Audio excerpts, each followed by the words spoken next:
Boom shakalaka, ladies and gentlemen, brothers and sisters around the world. It is your boy Christian, aka the esoteric noetic, aka the chocolate Nubian soul brother. Be sure to like this video, subscribe, click on the bell, tell your friends, tell your mom, drop some comments, let us know what it is. Let's get it.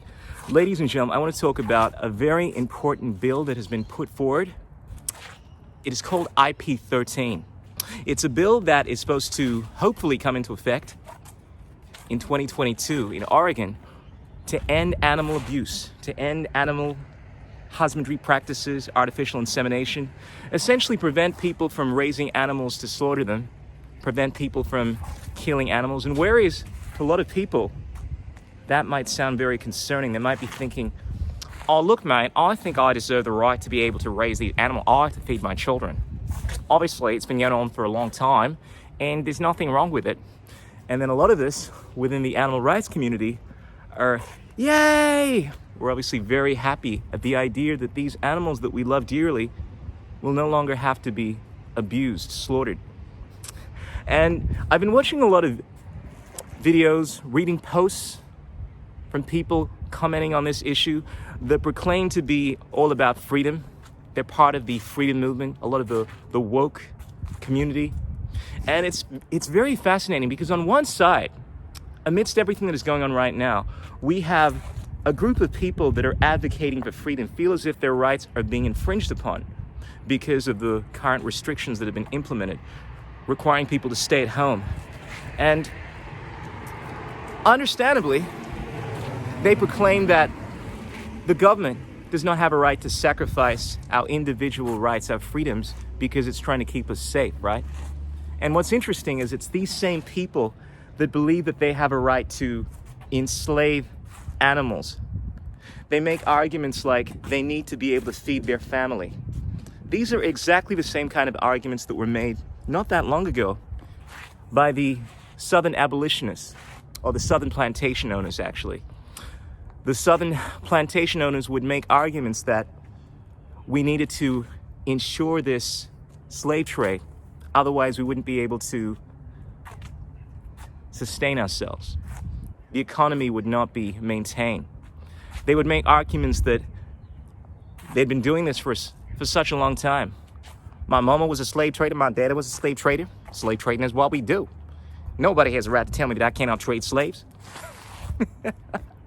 And these arguments, as horrible as they sound in this day and age, these are the kind of arguments I feel a lot of people are making in regards to continuing these horrible practices that have been done throughout all of history, essentially slaughtering these animals for food when we do not need to do so. It is absolutely clear that you do not require the slaughter of these animals for survival.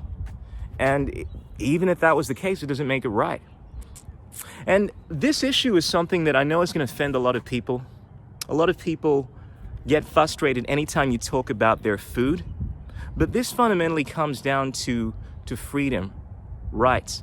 You cannot have freedom if you are only concerned about freedom for your family, for your class, your in-group. We don't truly have a freedom movement in this society unless, of course, we have a freedom movement for all living sentient beings. And look, granted, I feel like a lot of people, particularly on the right, are making these arguments. This is all part of an agenda to reduce global emissions, and that may be the case. I know Joe Biden has said that, he supported some of these practices to try to reduce the carbon footprint and so forth. And regardless of whether or not there is global warming, I'm not even going to get into the science of it. Fundamentally, it doesn't come down to that. It doesn't come down to whether or not this is going to lead to a better society. Not for me. It comes down to whether or not we should be doing this, period. Doesn't matter if Bill Gates is supporting this agenda. Doesn't matter if Joe Biden is in favor of this. What matters is whether or not we should be doing this. And I would invite you, those on the left that are in favor of animal rights, but don't believe that individuals should have a right to decide whether or not they put something in their body, get masked, because it's endangering everyone. I would invite you to consider whether or not you truly believe in freedom.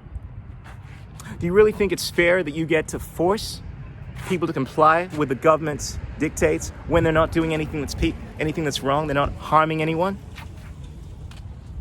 And those that are on the right that advocate that they should have a right to kill and eat these animals, that this stuff has been done for a long time, that it's done in order to provide for their family. Do you really think it's fair for you to be advocating for freedom when you yourself are complicit in taking the freedoms, the rights of these sentient beings? As above, so below. How can we, the claim to care about freedom, advocate for freedom,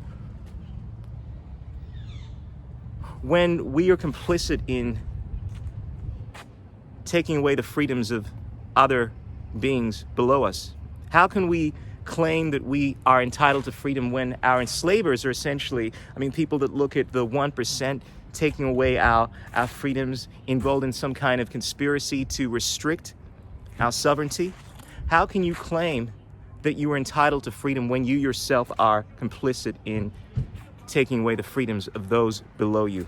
As above, so below. As Martin Luther King once said, a threat to justice anywhere is a threat to justice everywhere. Ladies and gentlemen, let us know what you think. I'd love to hear your thoughts on this issue. Peace out. Keep it real. Don't drive and text. This is your chocolate Nubian soul brother, the esoteric noetic, signing out. Illuminate your mind with wisdom. Purge all negative thought patterns from your existence. Strengthen your will with love. Ow!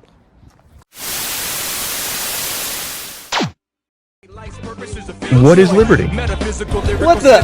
Who says you can't build muscle on a vegan diet? What's it like being a hottie in the vegan community? There are no political solutions, only technological ones. The economics of the system don't allow multiple competing systems to survive. Engineering, technology, these arts of humanity, they are magic.